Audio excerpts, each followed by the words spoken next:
Abatuuze b'Naye municipal Makindye bagudde mu ekikango bwe omusirikale Ben Ogiringo ali kuddala ku polokota abasirikale banne n'amasasi wetuukidde ku poliisi nga ali mu kwekebejja emirambo okusinziira ku batuuze babadde obutakkaanya wakati wa Opito ne Ogiringo nga basusse kulwana kano kwatuteesa wannamu oluvannyuma Opito ne yeesiira mu ofiisi nga yeewala ebinaddirira bayombye kuva dda bamaze okwekuba ebikonde obusungu ne bulinnyira ddala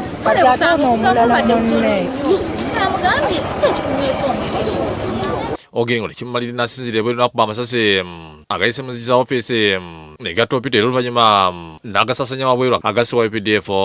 Nze mangu najjayo emundu ng'oli eggalidde n'amukuba era amasasi gayise mu luggi ne gamuttira munda. twala abadde ba UPDF badde batwala mmere eno wansi naye n'alugenderamu. Ogiringo Opito n'omusirikale UPDF omu bafiiriddwa ate omulala n'afiira mu ddwaliro ekitebe nga bakamutuusaayo. Emirambo ebiri gifiiriddewo, ogumu gufiiridde muko nga bagutwala abantu basatu be bafudde. Abasirikale n'amagye okuva ku poliisi ez'enjawulo baze ku poliisi okulaba ekibadde era abamu balabiddwa nga beewuunya omusirikale yassemu banne. Waliwo omutuuze ategeeza nti Ogiringo nga tannakuba amasasi asoose kumuwa namba za ssimu n'amugamba nti singa wabaawo kyonna ekidaddirira abakubire abategeeze.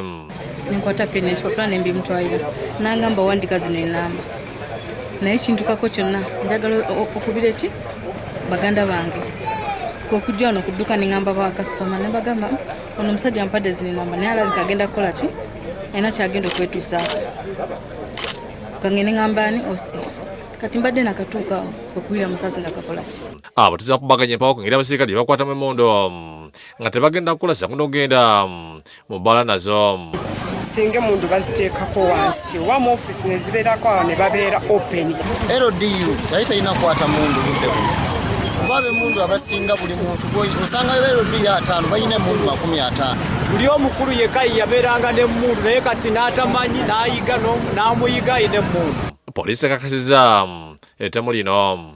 Tunoonyereza ku kutta kw'abantu babiri n'omuntu eyesse era nga poliisi yaffe eya Kampala Metropolitan South etandise okunoonyereza ku nsonga eno. Amasasi ebisosonkole by'amasasi n'emmundu ekozeseddwa byonna biggiddwayo era n'emirambo egitwalibwa mu ggwanika e Mulago. Ebyo bibeereddwa nga n'omujaasi wa UPDF Kopolokero Geoffrey naye yasaba nti basatu nga bannyumba emu eggulo. Bano kuliko Beatrice Ajoko emyaka 52, batabane Owenumani ne Dan Joakemo Binyang, Anthony Olanyanko gy'abaana bano alamuludde engeri abantu abo gye battiddwamu. Reaching the compound, I got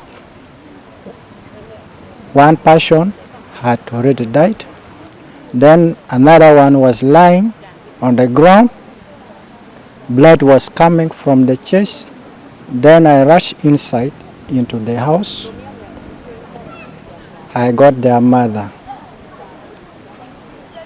already dead. She was shot many bullets all over the body. Abatuuze bagamba nti Kopolokero yalombye abantu abo kubanga babadde balondera embuzi ku ttaka lye. This boy is complaining that Owen and other his brothers they were tying a goat at the place which is not even their lands. Omwogezi w'ekibiina ky'amagye ekyokuna Meja Sisa Olwenya agambye nti omujaasi yeeganye okutta abantu wadde nga bamukutte. Admits they had a problem with the deceased family and that was the problem of the land. That is all he can say. And he also says he did not come out. So that is matters of investigation. Ono azaasidde abafamire ng'okunoonyereza bwe kugenda mu maaso. Yudaya Namyalo ne Joseph Omagole bakusakidde eggulu eno lwa Bukedde TV.